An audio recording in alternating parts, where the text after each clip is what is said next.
Hi అండి, welcome to లేకాస్ recipes.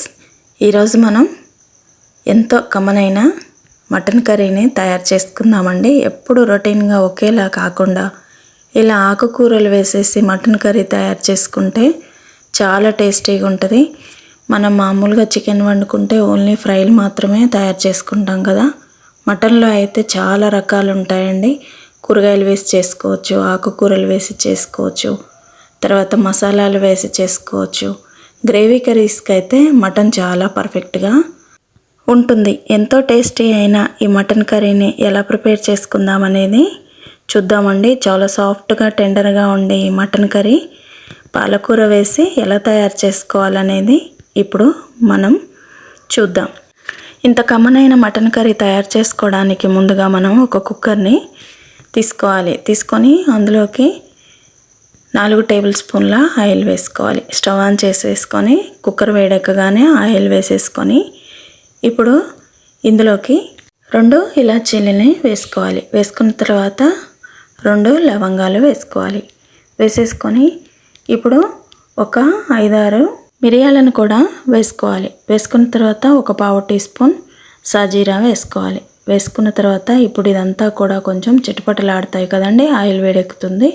అప్పుడు medium size ఆనియన్ని ఒక 2 కట్ చేసుకొని అందులో వేసేసుకోవాలి.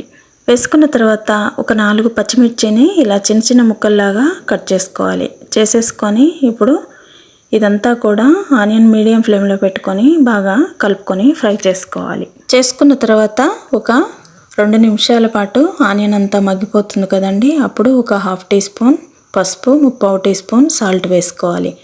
వేసేసుకున్న తర్వాత ఇప్పుడు ఆనియన్ బాగా మగ్గిపోతుంది.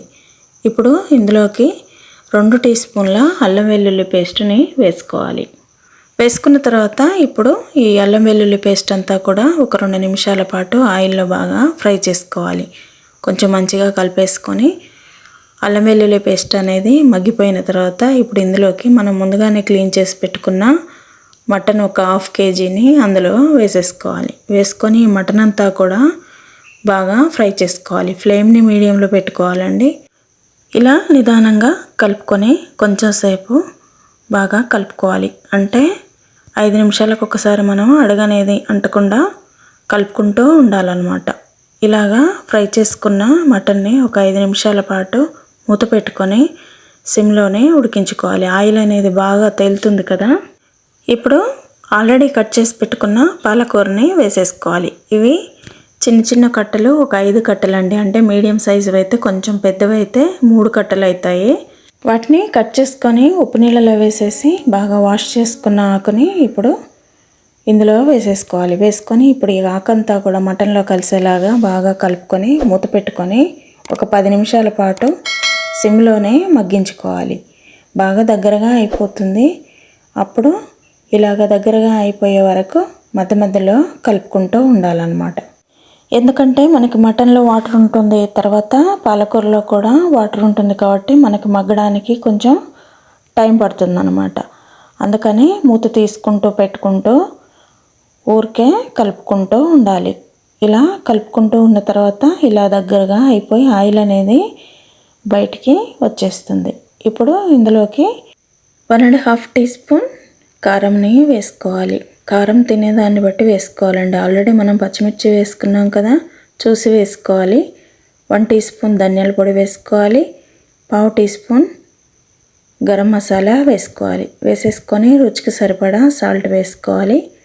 వేసేసుకొని ఇప్పుడు నేను ఒక 1/4 టీ స్పూన్ వేసానండి. చూసి వేసుకోవాలి సాల్ట్. ఎందుకంటే పాలకూరలో కొంచెం మనకి సాల్ట్ క్వాంటిటీ అనేది ఉంటుంది కాబట్టి పాలకూర వండుకున్నప్పుడు చూసి జాగ్రత్తగా వేసుకోవాలి. ఇప్పుడు ఇలా వేసుకున్న మసాలాలన్నీ ఒక 2 నిమిషాల పాటు ఫ్రై అయ్యే వరకు ఫ్రై చేసుకోవాలి. ఇలా ఫ్రై అయిన మటన్లో ఇప్పుడు మనం వాటర్ని యాడ్ చేసుకోవాలి. ఇప్పుడు ఈ మటన్లోకి 1.5 గ్లాస్ వాటర్ని వేసేస్తున్నాను. ఎందుకంటే మనం విజిల్స్ ఇవ్వాలి కదండి. ఒక 4 విజిల్స్తో మనం ఉడికించుకున్నట్లయితే మటన్ అనేది చాలా సాఫ్ట్గా ఉడికిపోతుంది. ఇప్పుడు ఇలా వాటర్ వేసుకున్న తర్వాత కారం, ఉప్పు అన్నీ చెక్ చేసుకోవాలి. చేసుకొని ఏమైనా తక్కువ ఉంటే మళ్ళీ ఇందులోకి యాడ్ చేసుకోవాలి. ఇప్పుడు నాకైతే మటన్ కర్రీలో అన్నీ పర్ఫెక్ట్గానే సరిపోయాయండి. ఇప్పుడు ఇలా ఒకసారి కలుపుకొని మనం కుక్కర్ మూతని పెట్టుకోవాలి. ఇప్పుడు ఫ్లేమ్ని హై చేసుకొని ఒక విజిల్ రాగానే పూర్తిగా సిమ్ చేసి 4 విజిల్స్ సిమ్లోనే మనం మటన్ని ఉడికించుకోవాలి. అలా ఉడికించుకున్న తర్వాత మటన్ అనేది పర్ఫెక్ట్గా ఉడికిపోతుంది. ఇప్పుడు ఇలాగ మూత తీసుకొని ఉడికించుకున్న తర్వాత ఒకసారి బాగా కలుపుకోవాలి. కలుపుకున్న తర్వాత మనకి కొంచెం థిక్గా ఉండాలా లేకపోతే ఇలాగే ఉండాలా అనేది మనం తినేదాన్ని బట్టి ఉంటుందండి. నాకు కొంచెం లూజ్గా అనిపిస్తుంది.